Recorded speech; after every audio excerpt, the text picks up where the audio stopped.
Dear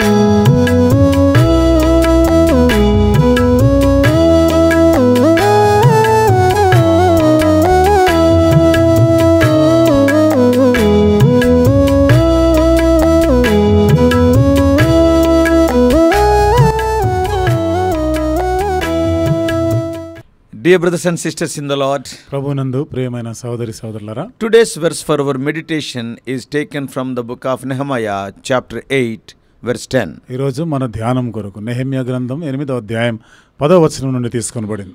This day is holy unto our Lord, neither be ye sorry, for the joy of the Lord is your strength. ఈ దినము మన ప్రభువునకు ప్రతిష్ఠితమాయెను, మీరు దుఃఖపడకుడి, యెహోవా యందు ఆనందించుట వలన మీరు బలమొందుదురు. We know that the Jews went into Babylonian captivity in 606 BC when the Babylonian emperor Nebuchadnezzar invaded Judah.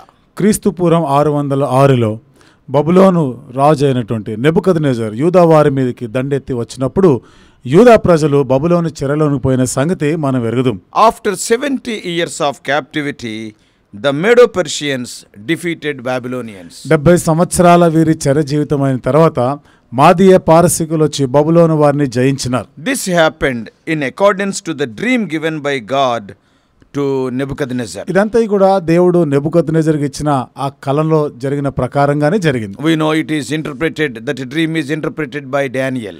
ఆ కలని దానియేలు దాని భావం తెలిపినట్టు కూడా మనకు తెలుసు. In that dream, ఆ కలలో King Nebuchadnezzar saw the head was of fine gold. Nebuchadnezzar చూస్తున్నది ఏంటిదంటే ఆ శిరస్సు భాగం అంతా కూడా బంగారంతో చేయబడినట్టు ఉంది. And his breast and his arms of silver. ఛాతీ భాగము ఈ చేతులు వెండితో చేయబడినట్టుంది. And the belly and the thighs of brass. ఉదర భాగము కడుపు ఉదర భాగం అంతా కూడా మరి ఇత్తడితో చేసినట్లుగా ఉంది. And then his legs of iron. తర్వాత కాళ్ళు ఇనుముతో చేయబడినట్లుగా ఉంది. And his feet are part of iron and part of clay. పాదముల మాటకు వస్తే ఒక భాగము మరి మట్టితోను కొంత భాగము మరి ఇనుము ఈ రెండు కలిసినట్టుగా ఉంది. And then a stone was cut out without, which smote the image upon his feet, and that were of iron and clay. అప్పుడు ఒక చేతి సహాయం లేకుండా తీయబడిన ఒక చిన్న రాయి వచ్చి ఆ పాదం మీద కొట్టినప్పుడు అది మొత్తం And it broke them into pieces. అది మొత్తం ముక్కలు అయిపోయినట్టుగా చూస్తాం. Then was the iron, clay, brass, silver and the gold broken to pieces together. అప్పుడు ఇనుము మట్టి కలిపినది, ఇనుము తర్వాత ఇత్తడి వెండి బంగారం ఈ ప్రతిమ అంతా కూడా పూర్తిగా నేలమట్టం అయిపోయింది, పొడి అయిపోయింది. And it became like a chaff of the summer threshing floors. అది వేసవి కాలంలో తూర్పారబట్టేటువంటి ఆ ప్రాంతంలో పొట్టులాగా అయిపోయింది. And the wind carried them away. గాలి వాటిని చెదరగొట్టుకొని పోయింది. And no place was found for them. ఇక వాటికి ఎక్కడ చోటు లేకుండా పోయింది. And the stone that smote the image became a great mountain. ఆ ప్రతిమని కొట్టిన ఆ చిన్న రాయి అదొక పర్వతం అంత పెద్దగా అయింది. And filled the whole earth. భూలోకం అంతా కూడా నింపివేసింది. Later Daniel gave the interpretation. ఆ తర్వాత దానియేలు దాని యొక్క అర్థాన్ని కూడా చెప్పినాడు. Accordingly, after 70 years of Babylonian captivity, ఆ ప్రకారంగానే 70 సంవత్సరాల బబులోను జీవితం అయిపోయిన తర్వాత the then Persian emperor Cyrus gave permission to the Jews to go to Jerusalem to rebuild the temple. ఆనాడున్న మాదీయ పారసీకుల రాజు అయినటువంటి కోరేషు యూదా వారు తిరిగి వెళ్లి వారి ప్రాంతానికి వెళ్లి మందిరమును నిర్మించడానికి అనుమతిచ్చాడు. About Cyrus, Isaiah has already prophesied in 44:28. కోరేషు గురించి యెషయా 44వ అధ్యాయం 28వ వచనంలో ముందుగానే ప్రవచించాడు. Cyrus is my shepherd and shall perform all my pleasure, even saying to Jerusalem, thou shalt be built, unto the temple thy foundation shall be laid. కోరేషుతో నా మంద కాపరి నా చిత్తమంతయు నెరవేర్చువాడా అని చెప్పువాడను నేనే, యెరూషలేముతో నీవు కట్టబడదువనియు దేవాలయమునకు పునాది వేయబడుననియు నేను చెప్పుచున్నాను. God used Zerubbabel and Ezra for this purpose. ఈ ఉద్దేశం కొరకు దేవుడు యెరుబాబేలు ఎజ్రాలను వాడుకున్నాడు. And during those days the prophets like Haggai and Zechariah were with them. ఆ దినాల్లో హగ్గై జకరియా లాంటి ప్రవక్తలు ఉండినారు. Later Nehemiah was burdened about building the walls. తర్వాత నెహెమ్యా ఆ గోడలు ప్రాకారాలు కట్టేదాని కొరకు భారం వచ్చిందని. By the time we come to chapter 8 of Nehemiah, Nehemiah గ్రంథం 8వ అధ్యాయానికి వచ్చే సమయానికి the rebuilding of the walls of Jerusalem also it was over. యెరూషలేము యొక్క ప్రాకారాలు నిర్మించే పని పూర్తయింది. They built them in a record time. వారు తక్కువ కాలంలోనే దాన్ని కట్టేసినారు. After that, the apostate nation of Israel stood in the city square. ఆ తర్వాత విశ్వాస భ్రష్టత్వంతో ఉన్నటువంటి ఇశ్రాయేలు జనాంగం ఆ పట్టణం యొక్క మూలకు వచ్చినారు. And they started to listen to Ezra the priest who was reading the word of God. మరి ఈ శాస్త్రి అయినటువంటి ఎజ్రా దేవుని వాక్యమును బోధిస్తుండగా వీళ్ళందరూ వింటున్నారు. As they listened, God's word being read to them, వారి కొరకే చదివి వినిపించబడిన ఈ వాక్యమును వాళ్ళు విన్న తర్వాత this errant nation, this nation which committed so many errors, as one man realized how far they had wandered away from their God. ఈ తప్పు చేసినటువంటి ఈ జనాంగం వారు దేవుని దృష్టికి తప్పు చేసి ఎంత దూరం అయిపోయినారా అని గ్రహించారు. They have realized how deeply they had fallen into sin. ఎంతగా వారు పాపములో పడిపోయి ఉన్నారో కూడా వాళ్ళు గ్రహించినారు. They all started to mourn and grieve deeply. ఇప్పుడు వాళ్ళందరూ కూడా ఎంతో దుఃఖిస్తూ ఎంతో ప్రగాఢమైనటువంటి దుఃఖాన్ని సల్పినారు. They all acknowledged their sin. వాళ్ళందరూ కూడా తాము చేసిన పాపములను ఒప్పుకున్నారు. People like Nehemiah and Ezra with their holy lives produced the deepest impression in the hearts of the people. Nehemiah Ezra లాంటి వారి పరిశుద్ధమైనటువంటి జీవితంతో ప్రజల మనసుల పైన వారు ఒక ముద్ర వేసినారు. And they were lighthouses with no blowing horns. కాబట్టి వారు ఏ శబ్దం లేకుండా వారికి ఒక They were like lighthouses in the harbor. వారు చూడండి సముద్రంలో నౌకాశ్రయం లాగా వాళ్ళు They are like lighthouses. వారు ఆ లైట్ హౌస్ లాగా దీప స్తంభాల లాగా వాళ్ళు ఉన్నారు. See, when it is in the sea, చూడండి ఒక ఓడ సముద్రంలో ప్రయాణం చేస్తున్నప్పుడు which way to go, ఏ దారిలో వెళ్ళాలనేది దానికి తెలియదు. Because all around will be darkness. చుట్టూ కూడా అంతా చీకటి ఉంటుంది. But in that harbor what will be there? అయితే అక్కడ నౌకాశ్రయంలో అక్కడ ఏముంటుంది? There will be a lighthouse on a elevated place. కాబట్టి అక్కడ ఒక దీప స్తంభం లాంటిది ఉంటుంది, లైట్ హౌస్ లాంటిది ఉంటుంది. Many of us we have seen it will be revolving. వాళ్ళు చాలా మంది చూస్తుంటాం, అది అట్లా తిరుగుతూ ఉంటుంది. And so by seeing that lighthouse they will come to the right shore. కాబట్టి ఆ దీప స్తంభాన్ని చూసినప్పుడు వాళ్ళు ఆ దారిలోనికి వస్తుంటారు. So the lives of people like Nehemiah and Ezra, their lives were like the lighthouses. Nehemiah ఎజ్రాల వారి జీవితాలు కూడా ఒక దీప స్తంభంలా ఉండినాయి. That lighthouse will not blow any horn, but everybody will be benefited by it. ఆ దీప స్తంభం శబ్దాలు ఏమీ రావు, స్వరమే వినబడదు, కానీ అందరికీ కనబడుతుంది, అందరూ చూడగలరు. No sound but always shining. దానిలో నుండి స్వరము శబ్దం రాదు, కానీ అది ఎప్పుడు వెలుగుతూనే ఉంటుంది. So when the word of God was read, they got convicted. దేవుని వాక్యము చదివి వినిపించబడినప్పుడు వాళ్ళందరూ ఒప్పించబడ్డారు. If you read Romans 3:20, రోమీయులకు రాసిన పత్రిక 3వ అధ్యాయం 20వ వచనంలో చదివితే, for by the law is the knowledge of sin. ధర్మశాస్త్రం వలన పాపం అనగా ఎట్టిదో తెలియచేయబడుతుంది. The law cannot save us, but it can show what is right and what is wrong. ధర్మశాస్త్రం అనేది మనల్ని రక్షించలేదు, కానీ ఏది సరి అనేది ఏది తప్పు అనేది అది చూపిస్తుంది. As the Israelites were observing the annual day of atonement, ఇశ్రాయేలీయులు వారి సంవత్సరాంతంలో జరిగేటువంటి ఆ యొక్క ప్రాయశ్చిత్తార్థ దిన పండుగను ఆచరిస్తుండగా, as we know that is the most holiest day in the calendar of Israel. మరి ఇశ్రాయేలీయుల జీవితంలో అది చాలా ప్రాముఖ్యమైన అతి పరిశుద్ధమైనటువంటి దినం అది. So when they were observing the annual day of atonement, కాబట్టి ఆ సంవత్సరంలో జరిగే ప్రాయశ్చిత్తార్థ పండుగను ఆచరిస్తుండగా the Lord dealt with their sins using the word of God. దేవుడు దేవుని వాక్యము ద్వారా, దేవుని వాక్యం ఉపయోగించి వారి పాపములతో వ్యవహరించినాడు. And they were convicted and confessed their sins. వారు ఒప్పించబడ్డారు, వారి పాపములను ఒప్పుకున్నారు. We must remember this sequence.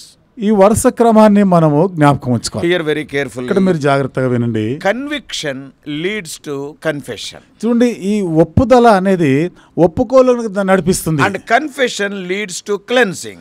ఒప్పుకోలు అనేది శుద్ధీకరించేదానికి నడిపిస్తుంది. And cleansing lead to celebration.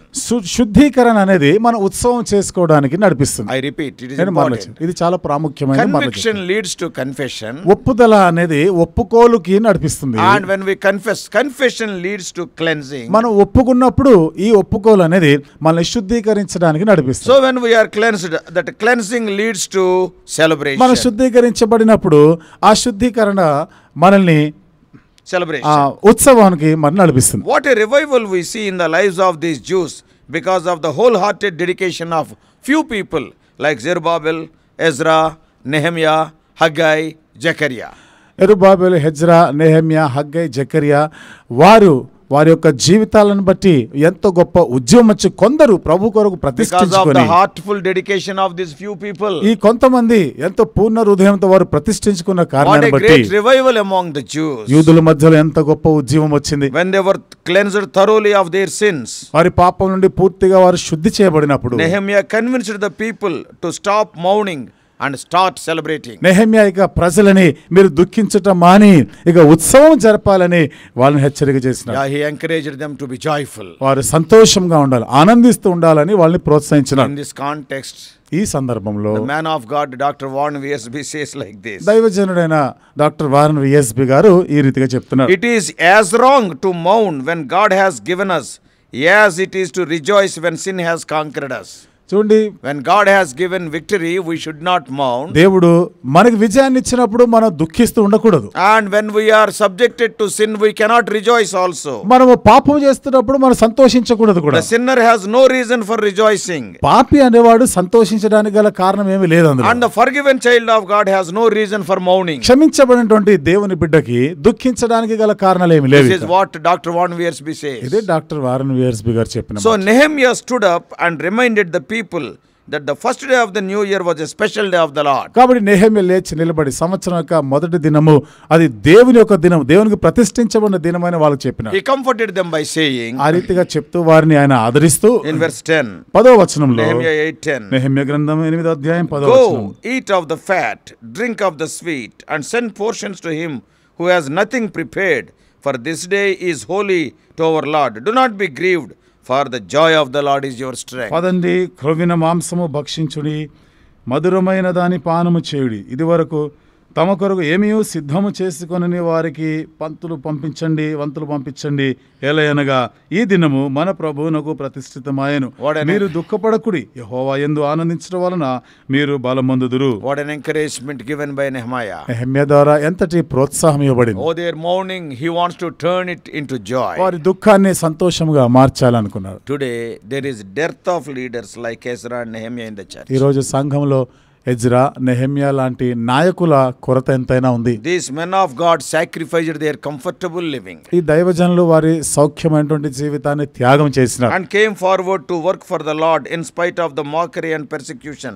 వారు ఎన్ని హింసలు, అపవాదులు ఎదుర్కొంటున్నా, అపహాస్యం ఎదుర్కొంటున్నా ప్రభు కొరకు జీవించడానికి తీర్మానించుకున్నవారు. God was with them. దేవుడు వారితో కూడా ఉన్నాడు. So dear brothers and sisters, కాబట్టి ప్రియమైన సోదరి సోదరులారా, why can't we be like them? మనం ఎందుకు వారి వల్లే ఉండకూడదు? We are living in the end days. మనము కడవరి దినాల్లో జీవిస్తున్నాం. Whatever we do for the Lord heartfully, willingly and voluntarily will be counted for eternity.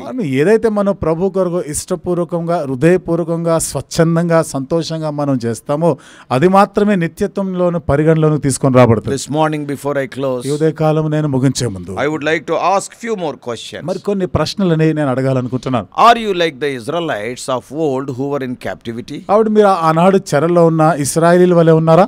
Have you wandered away from the Lord? దేవుని యొద్ద నుండి మీరు దూరం అయిపోయి ఉన్నారా? Did you lose the first love?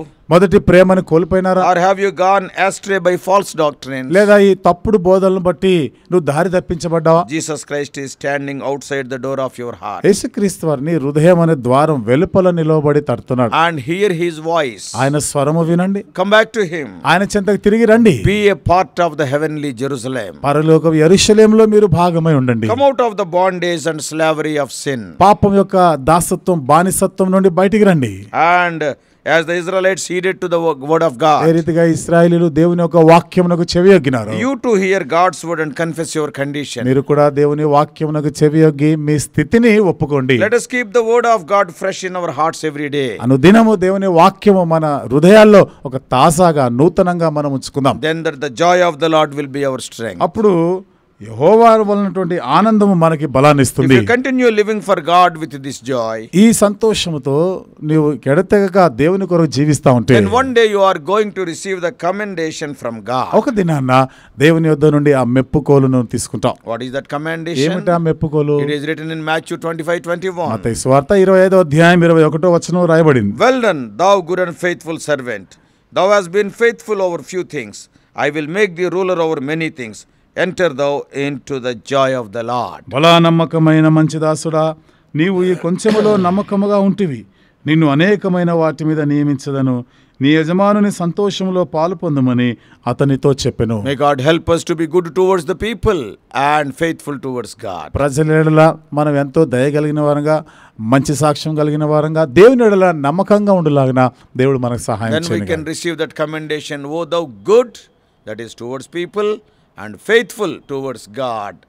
అప్పుడు మన ఈ ప్రశంసల్ని, ఓ బలా నమ్మకమైన మంచి దాసుడా అంటే దేవుని ఎడల నమ్మకత్వమును, ప్రజల ఎడల మంచి మనసాక్షి కలిగి ఉండగలం. Yeah, so what a wonderful life it will be. ఎంత అద్భుతమైన జీవితంగా ఉంటుంది. May God help us to lead such a life in these end days. మరి చివరి దినాల్లో ఈ రకమైన జీవితం జీవించడానికి దేవుడు మనందరికీ సహాయం చేయనుగా. God needs people like Nehemiah and Ezra. ఈ దినాల్లో దేవునికి ఎజ్రా, నెహెమ్యా లాంటి ప్రజలు అవసరమై ఉంది. God needs people like Zerubbabel. దేవునికి యెరుబ్బాబెల్ లాంటి ప్రజలు కావాలి. God needs people like Haggai and Zechariah. Haggai, Zechariah లాంటి ప్రజలు దేవునికి అవసరమై ఉన్నారు. God needs workers to build the walls of Jerusalem. యెరూషలేము ప్రాకారాలు నిర్మించడానికి పనివారు దేవునికి అవసరమై They ఉన్నారు. sacrificed their comforts. వారి యొక్క సుఖ సౌఖ్యాలన్నీ త్యాగం చేసినారు. Zerubbabel was working for government. యెరుబ్బాబెలు ప్రభుత్వంలో ఉద్యోగం చేసేవాడు. Nehemiah was working for government. Nehemiah ప్రభుత్వంలో ఉద్యోగం చేసేవాడు. Those people are needed. వారు అలాంటి వారు అవసరమై And ఉన్నారు. Haggai and Zechariah, full-time servants, they are prophets. Haggai,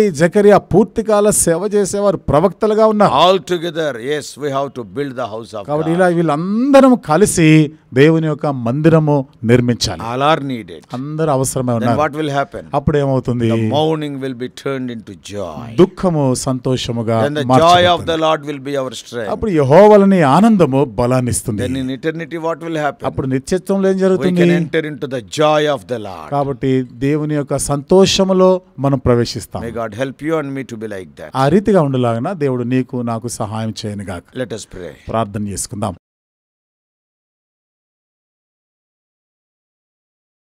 Loving Heavenly Father, ప్రేమగల మా పరలోకపు తండ్రి, what an exemplary lives, the lives of Zerubbabel, Nehemiah, Ezra, Haggai, and also Zechariah.